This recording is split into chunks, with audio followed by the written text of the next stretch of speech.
Senator Ron Johnson recently exposed what he describes as a censorship of a controversial 2020 study that allegedly found unvaccinated children fared better than vaccinated ones, a paper that was never published or peer-reviewed. Well, here to discuss this latest revelation and what the CDC is now recommending is Dr. J.P. Saleeby, Medical Director for Carolina Holistic Medicine. Glad you're here with us. Very important topic. Tell us about this report, first of all. So, Henry Ford Medical Center in Michigan, 2020, their researchers came up with this.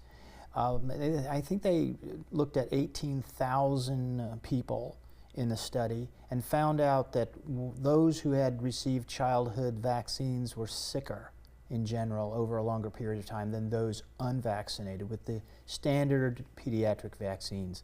Now, that was never published. It was never pushed through into medical literature. So it remained hidden.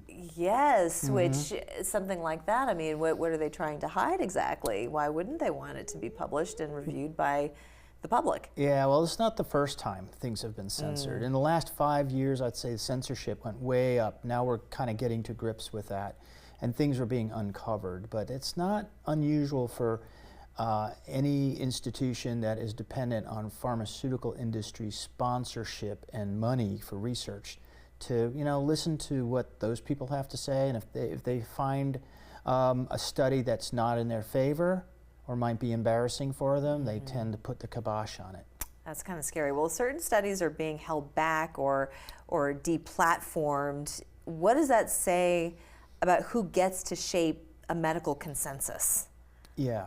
So, that's why I think Bobby Kennedy cleaned house with ACEP. That's the CDC's group of investigating what they rubber stamp as good to go on vaccines. And there was a lot of conflict of interest because many of them were on the payroll of the pharmaceutical industry. And you mentioned Robert Kennedy Jr. So what is the CDC now recommending? I mean, let's talk about like the separate MMR and some of the other things. Well, those recommendations are pretty dense. There's a lot to it. So the highlights would be that they would like to separate some of the combination multivariant injections like MMR or MMRV, which has varicella for the chickenpox.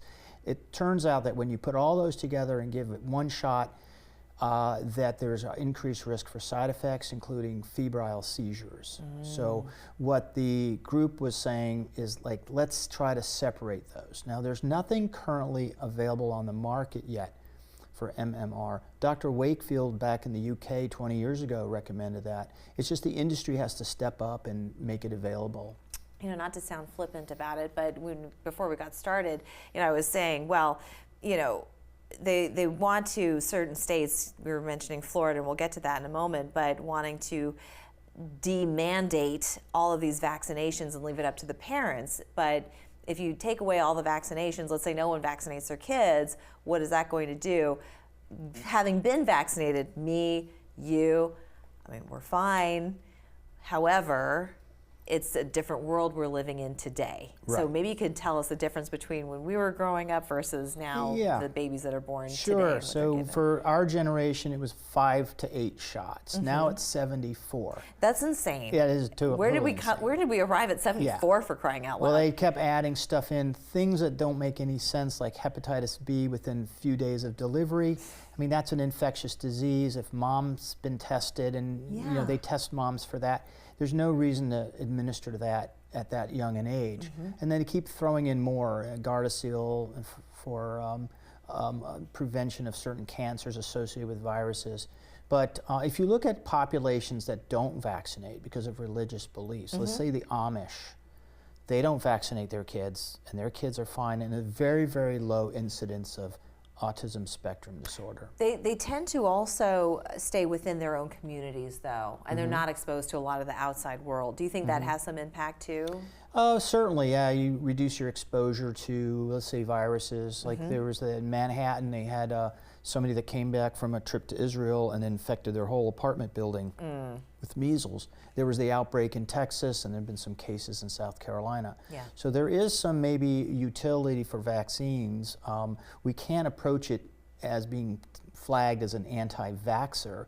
We just have to be vaccine skeptics and say, hey, let's make sure when the CDC says safe and effective, it truly is safe and effective. And we're finding that that kind of mantra is not always true. Can we just go back into the annals of the medical records from like when we were born and just say, okay, just give my child those.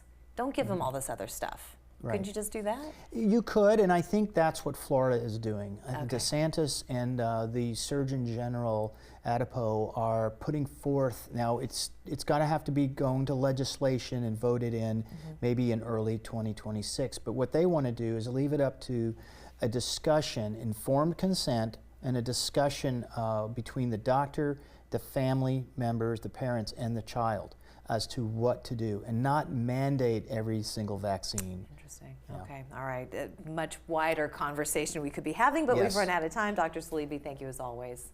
Good to be here. We'll be back after this.